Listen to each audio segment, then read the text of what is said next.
দেখছো এই যে এরকম শু কিনেছি। তো এরকম একটা শু কিনেছি বাটা থেকে, কিরকম লাগছে আমাকে অবশ্যই জানিও। আর এই ড্রেসের সাথে এই শুটা যাবে কিনা সেটাও আমাকে জানিও। মানে এই জুতোটা এরকম র্যাপারের সাথে যায় কিনা, আমার তো মনে হচ্ছে বেশ ভালোই যায়, তোমরা বলবে যায় কিনা। তো কেমন লাগছে আমাকে বলো।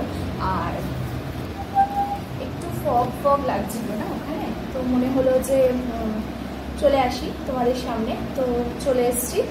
তো জুতোটা কীরকম হয়েছে একটু বলো, আর আমি খুলে একটু দেখাচ্ছি। হাতে জুতো নিয়ে দেখাতে বড্ড বাজে লাগে। এই যে এরকম জুতো একটা কিনেছি, বাটার জুতোর দাম তো সবাই জানো, দাম নেই, কিছু বলার নেই, বাট কমফোর্টেবল পরে। আর আরেকটা কথা হচ্ছে কিন্তু বর্ষার জলে পরা যায় না, এটাই হচ্ছে সমস্যা।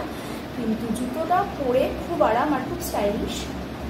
তো এবার থেকে কেউ যদি বলে তুই আমার নখির যুগ কিনোস, আমি তাকে বলি তুই আমার জুতোরও যুগ কিনোস, ঠিক আছে? তো ওয়েলকাম আর করলাম না, ঘরের লোক তোমরা, রোজ রোজ আর ওয়েলকাম কী করবো। ভালো থেকো, সুস্থ থেকো, সাবধানে থেকো। চ্যানেলটা ভালো লাগলে সাবস্ক্রাইব করো, লাইক শেয়ার করতে একদম ভুলো না। আর আর যদি খুব তাড়াতাড়ি আমাকে 50K-তে পৌঁছতে চাও, খুব তাড়াতাড়ি আমার চ্যানেলটা প্রচুর প্রচুর প্রচুর শেয়ার করো। ভালো থেকো, কালকে আসবে একটা নতুন ভিডিও নিয়ে, ততক্ষণ